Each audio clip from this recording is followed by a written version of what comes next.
After my divorce, I moved into my brother's guest house with my son. He said it was fine. Said we were family. Then one day I got home and found my things on the lawn, my son crying. He said we're not welcome anymore. My son sobbed. My brother stood on the porch and said, I have my own family now. Your distraction. I drove away that night. A week later I returned, with the letter our father left only to me. I'm 38. Single mom. Just trying to survive. My name's Monica, and last year was the worst year of my life. I lost my marriage, my home, my peace of mind. But what really broke me was losing my brother, the one person I thought would always have my back. This story is real. It still keeps me up at night sometimes. But I need to write it down. Maybe someone else out there needs to know they're not alone. I was married to Eric for 10 years. We lived in Omaha, Nebraska. We weren't rich, but we had a decent life. A house in the suburbs. A kid. Dylan. He's my whole world. He's 9 now. I thought we were doing okay. I was a stay-at-home mom. Eric worked in finance. Traveled a lot. Late nights. I thought it was normal. Then one morning, he left his laptop open on the kitchen table. Dumb mistake. There were messages. Photos. A girl named Trina. Much younger. He'd been seeing her for 2 years. I remember standing in the kitchen shaking. My hands were ice cold. I didn't yell. Didn't scream. Just asked him when he got home that night. He looked right at me and said, I'm not in love with you anymore. Just like that. I didn't beg. Didn't cry in front of him. But the second he left, I collapsed in the hallway. Cried until I couldn't breathe. That kind of cry where your soul hurts. We divorced fast. He moved in with her. Took the house because his name was on the deed. I got some child support and a small settlement, but nowhere to go. I couldn't afford rent anywhere in Omaha. Not on what I had. No full-time job. No family nearby, except Nate. My older brother. Nate had moved back to Lincoln after our parents died. He'd been a contractor, then moved into real estate. Married to Tara. Had 2 daughters. Big house in the suburbs with a guest house out back. When I called him, I could barely get the words out. He didn't even hesitate. Mon, come stay here, he said. You're my sister. Of course you and Dylan can stay. Stay as long as you need. I remember that moment. Sitting on the motel bed crying with relief. Dylan sleeping next to me. I thought, this is going to be okay. Nate's here. I had no idea how wrong I was. We moved in 2 days later. The guest house was small but clean. 1 bedroom, tiny kitchen, bathroom, a little living room. It was enough. Dylan was quiet but adjusting. I found a part-time job at a bookstore. Dylan enrolled in school. Nate would come by sometimes. Help fix little things. Talk to Dylan. I thought maybe this would help us all heal a bit. But Tara wasn't so warm. At first, she was polite. Distant, but polite. Then she got colder. Quick nods instead of hello? Then not even that. One time, I came home early and found her standing inside the guest house. Going through my fridge. What are you doing? I asked. She didn't even flinch. Just checking for expired stuff. Didn't want pests. I knew something was off. But I didn't say anything. I was afraid if I caused drama, we'd have to leave. I couldn't do that to Dylan. He liked his school. He was finally sleeping through the night again. So I kept my mouth shut. Then came the whisper fights. I'd hear them late at night when I walked past the main house after work. She's always here, Tara would hiss. It's like we're running a shelter. She's my sister, Nate would say, sounding tired. Well, I didn't marry your sister, she snapped once. I didn't sign up to support her and her kid. I never told Nate I heard them. I just cried quietly some nights in bed. Dylan would sleep next to me, holding my arm like a teddy bear. I started applying for apartments. Even studio ones. Everything was too expensive. I made minimum wage. Rent was sky high. I had no credit history in my name. No savings. I was stuck. Then came the worst day of my life. It was a Thursday. I worked the morning shift at the bookstore. Dylan had a half day at school. Nate had said he'd pick him up. I was home by 2:30. When I pulled into the driveway, my stomach dropped. Our stuff was on the lawn. Suitcase. Dylan's backpack. My laundry basket with towels. A few plastic grocery bags with food. His stuffed bear lying in the grass. Dylan was sitting on the porch of the guest house, his face wet with tears. I ran to him. What happened? I asked, heart pounding. He looked at me with swollen eyes. Uncle Nate said we're not allowed here anymore. He said we're a distraction to his family. I froze. I turned, and there was Nate, standing on the porch of the main house, arms crossed. I'm sorry, Monica, he said, voice flat. Tara's pregnant. We need the space. It's not working anymore. I said nothing. Couldn't even breathe. He didn't even help me load the car. Didn't say goodbye to Dylan. We drove off in silence. I stayed at a motel that night. Dylan fell asleep next to me with his face turned to the wall. I sat in the dark, staring at the ceiling, numb. Then I remembered something. A folder in my suitcase. Years ago, just before our dad died, he'd given me a manila folder. Said it was private. I never opened it. Didn't think it mattered. But that night I opened it. And my entire life changed. Inside was a letter. Handwritten. From Dad. He said he was proud of me. That he knew I'd always been the quiet one, the one who put others first. He wrote that Nate had always taken the lead, always assumed things would fall into place for him. But I was the one he trusted. Then I saw the papers. A trust. Bank info. Roughly $300,000. In an account under my name.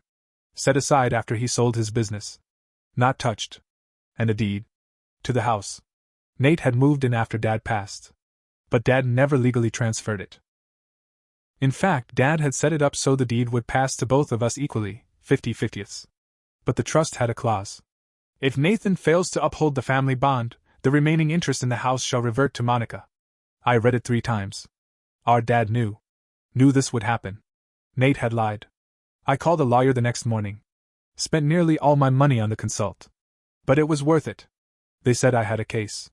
That Dad's wishes were clear. That Nate hadn't even filed a claim on the property.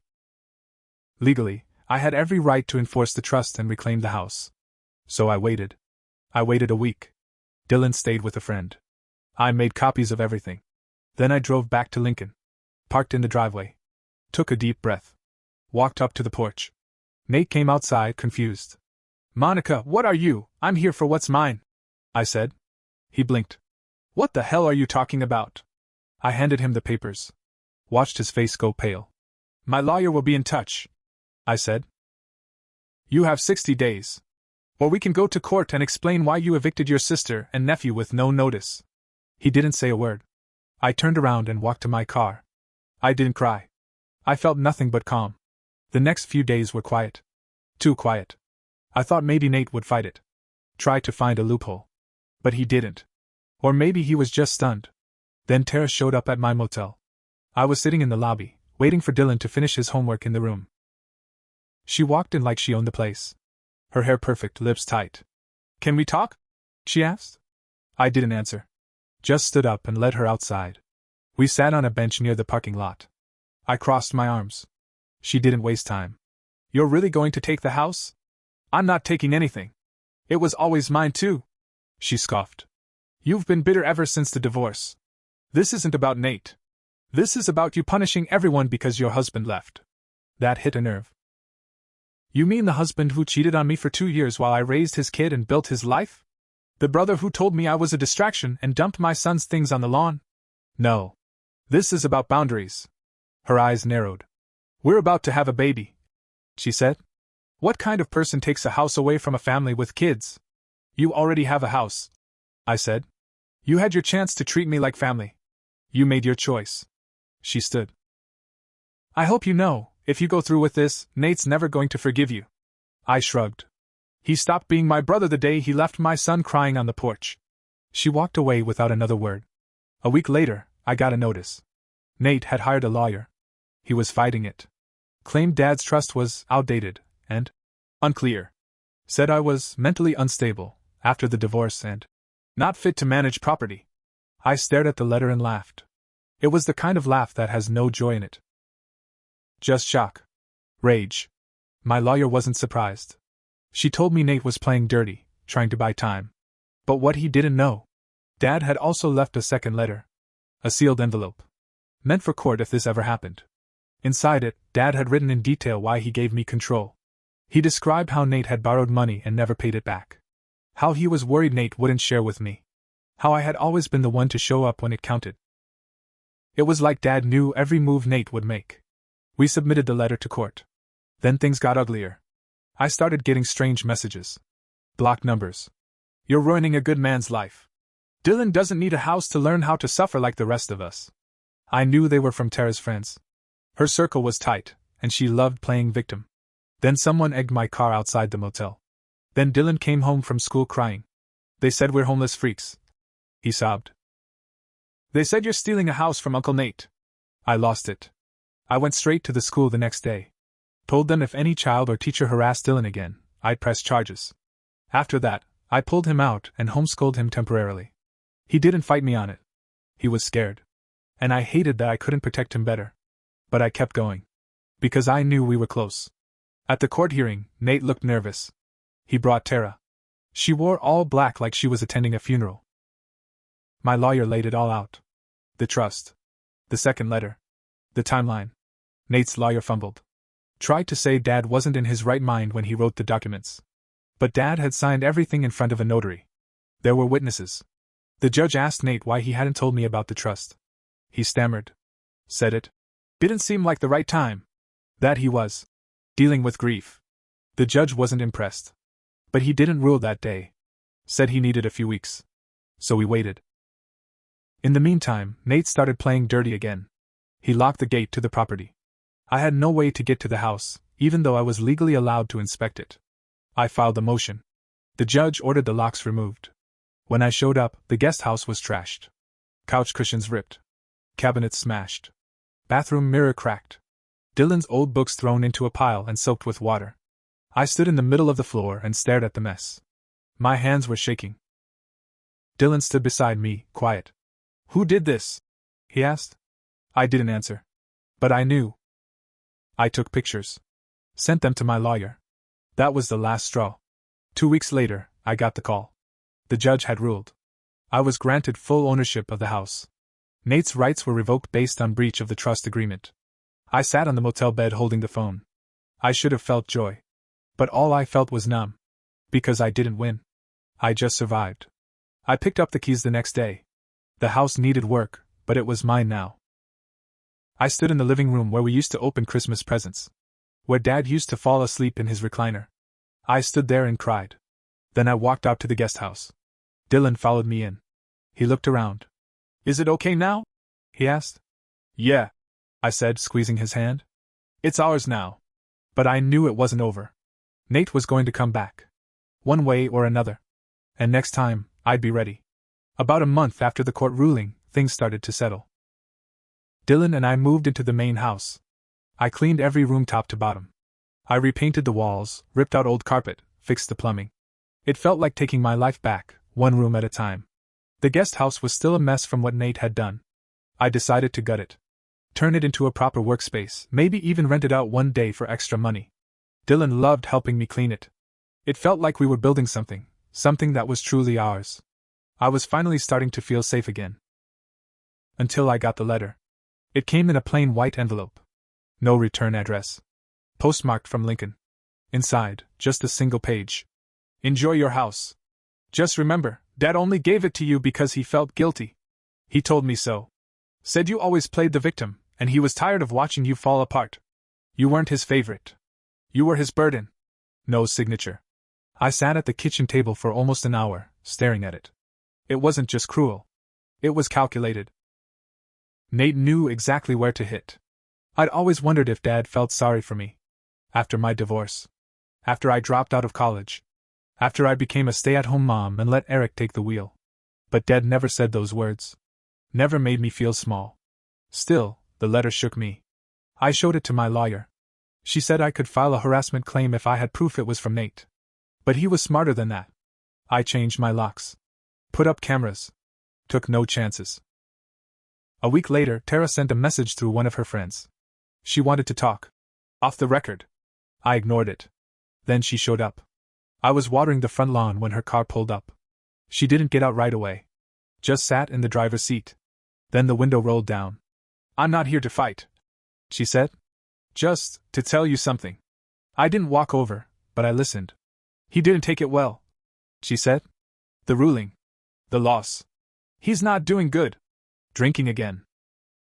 Got into a fight at work. He might lose his job. I said nothing. She stared at the steering wheel. I didn't want it to go this far. I wanted my own life. I didn't mean for it to get this ugly. I almost believed her. Until she said one more thing. He told me he's not done. That you took something that should have been his. He's planning something. I don't know what. I felt my chest tighten. I opened my mouth to speak, but she drove off. That night I couldn't sleep. Every creak in the house made me sit up. I checked the doors, the windows, the cameras. Around 3 a.m., I got up to make tea. That's when I saw it. In the backyard. At the edge of the tree line. A figure. Standing still. Watching the house. I froze. I didn't turn on the light. Didn't move. Just stood behind the curtain, staring through the glass. The figure didn't move. I grabbed my phone and snapped a photo. It was blurry, but you could see the outline. The height. The shape. It was him. It had to be him. I called the police. By the time they arrived, the figure was gone. They looked around. Found a cigarette butt. Boot prints. Nothing else. No arrest. No warning. Just, let us know if it happens again. I asked for a copy of the report anyway. The next morning, I got another envelope. This time, taped to the front door. Inside was a photo of my son. Taken from a distance. On the school playground. The note said, "You took everything. I can take something too." I dropped it. Hands shaking. Knees buckling. I called the police again. This time, they took it seriously. Opened a formal investigation. Put extra patrols on our street. I contacted the school. Pulled Dylan out again. He didn't ask why. He just nodded. He was starting to understand. The world wasn't fair. Sometimes family is the monster. I started documenting everything. The notes. The photos. The messages through third parties. The past harassment. I handed it all to my lawyer and to the police. But I didn't stop there. I hired a private investigator. If Nate wanted to come after me in the shadows, fine. I'd shine a light right back. What the PI found changed everything. He started by following Nate. Said he wasn't subtle, drinking at a local dive bar, talking loud, venting to strangers. Most of it was just nonsense. But then he found something strange. Nate had been meeting with someone. Once a week. Same time. Same place. A woman. Not Tara. Someone from the county clerk's office. The PI didn't have audio, but he got photos. Documents. Turns out Nate had been trying to dig into the trust. Find old versions. Talking to someone inside the records department to look for ways to prove Dad was mentally unstable when he signed it. Even worse? He was trying to file a lawsuit against Dylan. Saying the house should be part of the family estate. And that Dylan's inheritance rights needed to be removed. That's when I lost it. This wasn't just about me anymore. He was trying to erase my son. I called my lawyer that same night. "Do we fight?" I asked. "No," she said. "We destroy." I didn't sleep that night. I sat at the kitchen table staring at the wall while Dylan slept upstairs. I thought about every choice I had made, every time I let Nate get away with something just because he was family. Not anymore. He wanted a war. He got one. The next day, I met with my lawyer in person. We put everything on the table. The stalking, the threats, the trespassing, the attempt to use my son as a pawn. She leaned back in her chair and said, "We can go civil. Or we can go nuclear." I chose nuclear. The first step was filing a restraining order against Nate and Tara. I had enough evidence. The notes, the pictures, the police reports, the cigarette butt in my yard, the letter about Dylan. It was approved in less than 48 hours. Nate was ordered to stay 500 feet away from my house, Dylan's school, and my workplace. If he violated it, jail time. But that was just the start. Remember the woman Nate was meeting at the records office? My PI dug deeper. Turns out, she had been accessing sealed county documents for him, off the books. Illegal. She thought it would stay quiet. But we had photos. Timestamps. Logs. We handed everything over to the county. She was fired within a week. Then the state came after Nate. Because what he did, trying to use forged information and private records to challenge a legal trust, was fraud. And fraud tied to inheritance law. That's a felony in Nebraska. The police showed up at his house early one morning. They took him in wearing handcuffs. In front of his daughters. In front of Tara. Charged with fraud, harassment, violation of a court order, and tampering with legal property. They took his work computer, his phone. His finances were frozen during the investigation. He lost his job 3 days later. Tara? She filed for divorce. I didn't expect that. But maybe I should have. She saw the sinking ship and jumped fast. Then came the part one never thought would happen. Tara called me. I almost ignored it, but curiosity won. I picked up. Her voice shook. I'm sorry, she said. I let him convince me you were the problem. I thought if I pushed you out, things would be easier. But he's sick. And I let it happen. She was crying. Real tears this time. He lied to everyone, she said. He told me your dad changed the trust because you threatened him. He made it sound like you tricked your way in. He dumped my kid on the lawn, I said flatly. I know, she whispered. I know. And I'll regret that forever. I didn't forgive her. But I didn't scream either. I just said, don't ever come near us again. And hung up. Nate ended up taking a plea deal. 3 months in jail. 2 years probation. Permanent restraining order against me and Dylan. His reputation in town? Destroyed. Turns out, when you threaten a woman and her kid over a house you never legally owned, people tend to remember. He moved to Iowa after jail. I heard from someone at the bank that he's working a low-level maintenance job now. Tara sold their house. Took the girls and moved back to her parents. She never called again. As for me? The house is ours now. Fully. Clean title. No debt. I remodeled the guest house into a proper studio and rented it out to a college student. That money helped me finish my degree online and start my own business doing freelance design. Dylan is back in school. Happy. Safe. He still has nightmares sometimes. I do too. But we talk. We heal. We've got peace now. And when people ask me what happened to my brother, I tell them, he mistook kindness for weakness. He threw away his own blood for pride. And in the end, he didn't lose a house. He lost everything.